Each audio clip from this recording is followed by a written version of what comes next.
Hello, my viewers, especially my African brothers and sisters listening to me right now. In all honesty, I am saying it with every amount of boldness that Ibrahim Traore is God sent. He was sent by Allah to serve Africa, to open the eyes of Africa, to unite Africa, and to make Africa understand that these whites mean no good for us. They are milking us. They are extracting our resources, taking down to their areas, developing it, while we are dying in penury here. Take it or leave it. Ibrahim Traore has come to stay. No amount of force, no combined allied forces on earth will bring him down. Whoever tries to do it will first go down. Take it or leave it. Ibrahim Traore will one day emerge the first African president. Yes, quote me anytime, any day. When the time comes, I will bring up this video I am making now. You have seen how his leadership is opening so many African presidents' eyes. Many are realizing that these white men mean no good for us. Do you know the kind of African presidents they want? The ones they can deceive so easily. These elderly African presidents who will never differentiate B from bull's footprint. That's the kind of African presidents they want. But if a younger person emerges African president, with them knowing fully well that things will not work out well the way they would want it, they would want to eliminate that person.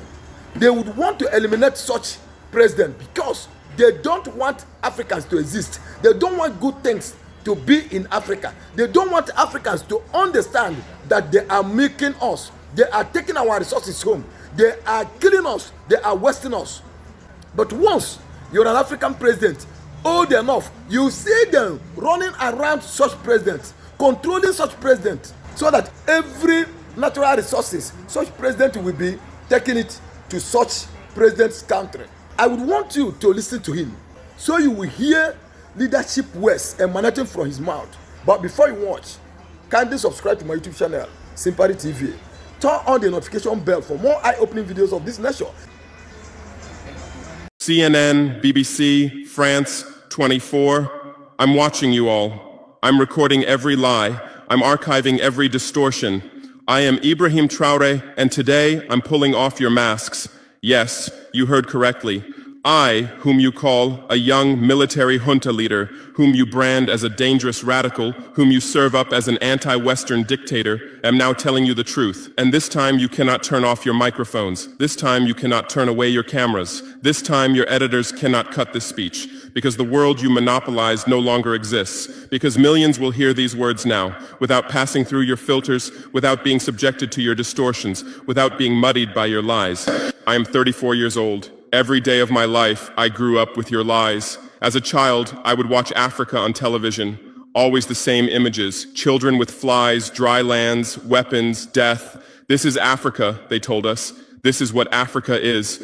And we believed it. We were ashamed of ourselves. We were ashamed of our own lands, of our own people. But then I grew up. I read, I researched, I questioned, and I understood that the Africa you showed us wasn't real. The story you told us was a lie. The fate you imposed on us was a script you had written. For years, how have you portrayed Africa? How have you shown it? How have you sold it to your viewers? As if we were creatures who had no share of humanity, as if we were savages left outside of civilization, as if we were wretches waiting for you to save us. Every day, every hour, every minute, the same story plays on your screens.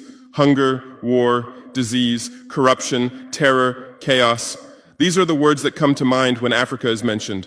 In your Africa dictionary, there are no other words. No hope, no success, no development, no resistance, no honor, no pride, no victory. So I ask you, New York Times, Washington Post, Guardian, Le Monde, have you ever made Africa's successes your headlines? How many times have you written about Rwanda's technology miracle? How many times have you shown Ethiopia's reforestation project? How many times have you praised Botswana's democratic success? How many times have you described Kenya's entrepreneurial ecosystem? No, because these don't fit your scenario. Your Africa cannot be successful. It cannot, because then how will you legitimize your exploitation? If it's not in need of help, how will you intervene? If it's not backward, how will you look down on it? Have you ever asked yourselves, has any editor sitting at their desk, any news director in a meeting, any columnist at their keyboard ever thought, why are the people of the world's richest lands poor? Here are the numbers for you, real numbers. Africa owns 70% of the world's cobalt reserves. Your cell phone, your computer, your electric car won't work without cobalt. This cobalt comes from Congo, but Congolese can't afford cell phones. Africa owns 90% of the world's platinum reserves. Catalytic converters, electronic devices, medical implants, they all need platinum. This platinum comes from South Africa, but South Africans are crushed by unemployment.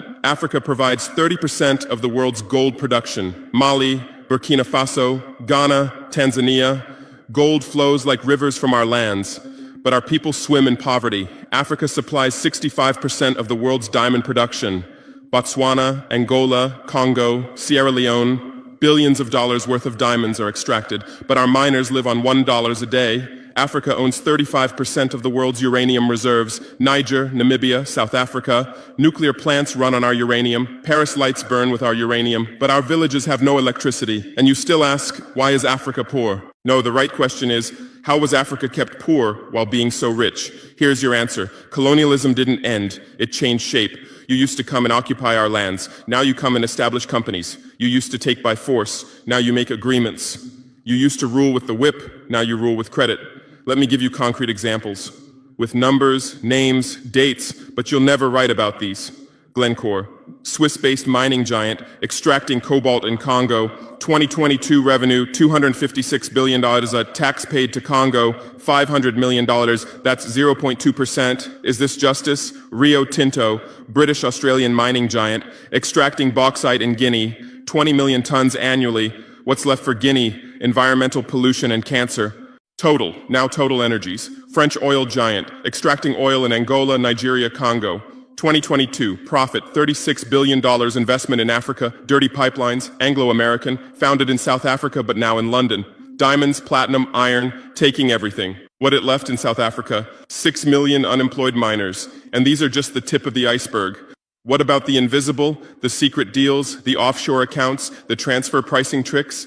Every year, $88 billion in illegal money flows out of Africa.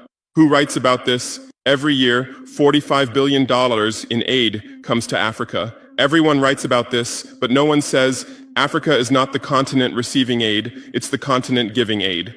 While you zoom your cameras on swollen bellies, there is a huge system working silently in the background. Every day, tons of gold, diamonds, cobalt, uranium, oil leave our land. But how? Here is the system. Step 1, create corruption, bribe our leaders, open offshore accounts, promise them a life of luxury, send their children to your schools. Step 2, make deals, get 50-year, 99-year concessions, ask for tax exemptions, be exempt from environmental rules, ignore labor rights. Step 3, control the infrastructure. Take over ports, airports, railways, but only from the mine to the harbor. Don't build roads to the villages. Don't bring electricity to schools. Step 4, provide security. Set up private security companies. Arm them. Declare protesting. Step 5, silence the media. Buy local journalists. Suppress opposing voices. Serve internal unrest news to international media. And this is how the system works. It's been working like this for 100 years, and you don't see this system. You don't want to see it, because you're part of the system too. Who are the biggest advertisers of New York Times, CNN, BBC, oil companies, mining companies, arms companies, pharmaceutical cartels, the companies that exploit Africa?